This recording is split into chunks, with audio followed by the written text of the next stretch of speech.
The History of English in 10 minutes. Chapter 2, The Norman Conquest, or Excuse My English.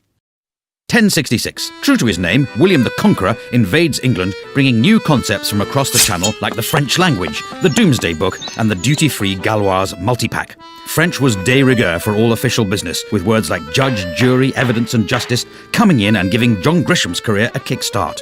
Latin was still used ad nauseam in church, but the common man spoke English, able to communicate only by speaking more slowly and loudly until the others understood him. Words like cow, sheep and swine come from the English-speaking farmers, while the à la carte versions, beef, mutton and pork, come from the French-speaking toffs, beginning a long-running trend for restaurants having completely indecipherable menus. All in all, the English absorbed about 10,000 new words from the Normans, though they still couldn't grasp the rules of cheek-kissing.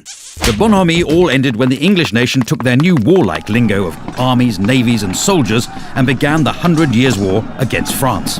It actually lasted 116 years, but by that point no one could count any higher in French, and English took over as the language of power.